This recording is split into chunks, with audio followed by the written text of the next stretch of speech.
guys, this is my video for the project.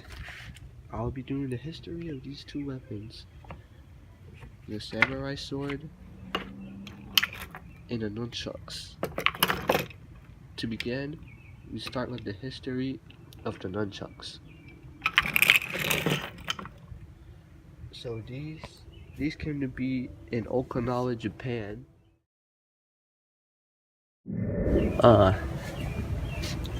All the way back when the Sho dynasty came around in 1492, when they conquered Okinawa. The Sho dynasty, they wanted to prevent uprisings and revolts, so what they did was that they banned all weapons. So every single weapon was gone. Spears, knives, swords, like those, all of them were gone. Nobody could have it except for the Japanese military. Nobody else, not even the Okinawans. So what happened was the nobles over there couldn't have their weapons, because if the nobles had an uprising and they overcame the government there, that would be bad. They didn't like that. So the nobles over there had to just go along with their daily lives, do their government jobs, do like military, banks, just government jobs. But eventually that came to a point where they were not paid enough. So what happened was they were given the ability to get regular jobs, because before that they could only have government jobs. So they got regular jobs like fishing, farming, stuff like that. But the locals over there did not like that at all. What the locals did was try to drive them out, and they would do a pretty good job of that, because the nobles over there had to improvise self-defense. They would get sticks, like long sticks, like poles, staffs, like kitchen knives. Those were allowed. Fishing poles, rocks, and just like improvise what they had. And I guess somebody thought about it, attached two sticks together, and just whack somebody with a head. And then, see, you can barely see that, but if your head was there, to your head is that. Yeah, you have a pretty bad day. But then again, you can do pretty cool stuff with this.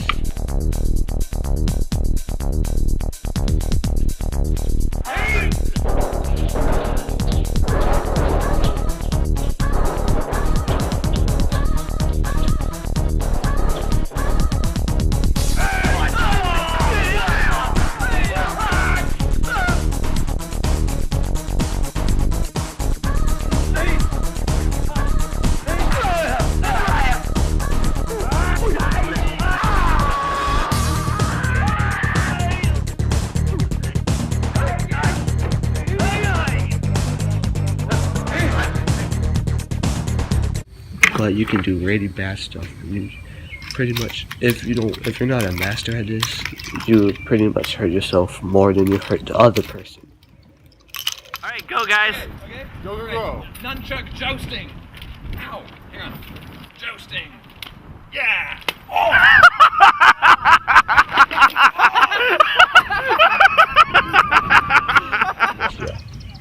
So they're already much used, pretty much used just for self-defense against unarmed people with just their fist, or maybe against a person with a knife. But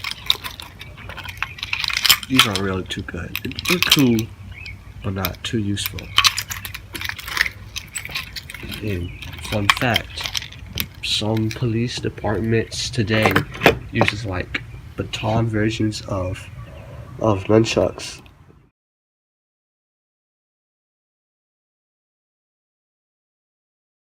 pretty cool. Yeah. So the next weapon I'm talking about, this is the samurai sword.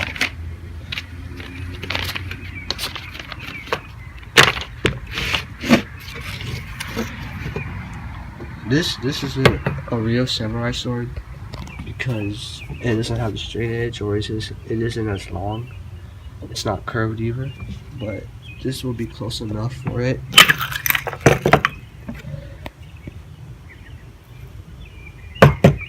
So these first appeared in the Muromachi period in Japan, all the way in about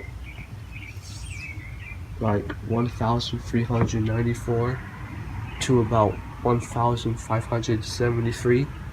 So about 500 years ago these appeared. How they make them was they folded the steel like a bunch of times together to make them finally strong enough, because they didn't have that much natural resources, so they had to do what they had to do. Samurai trained in kenjutsu, which is the art of sword fighting. Today, there is a modern version of it called kendo, and it's less deadly. Samurai also had to study Zen Buddhism. This was so that the samurai could react instantly to a threat. They wanted to react almost unconsciously and kill in one smooth strike. Eventually, the samurai age ended when the Meiji Restoration started.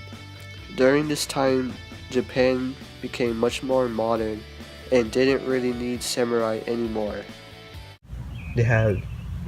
These have 5 basic blows that every people should know. Well, every party that uses them should know. Top to bottom, left to right, right to left, side to side, and straight. Oh god. And in a straight ahead thrust, just like, just a stab. That's what it is, pretty much. Also, the samurai also carried other weapons with them, like another smaller sword called a wakizashi, which is pretty much the same size as this, but cut off over here somewhere. I'll put a picture up of them. Also a tanto, which is an even smaller weapon, pretty much a knife. And yeah, that's what it will be.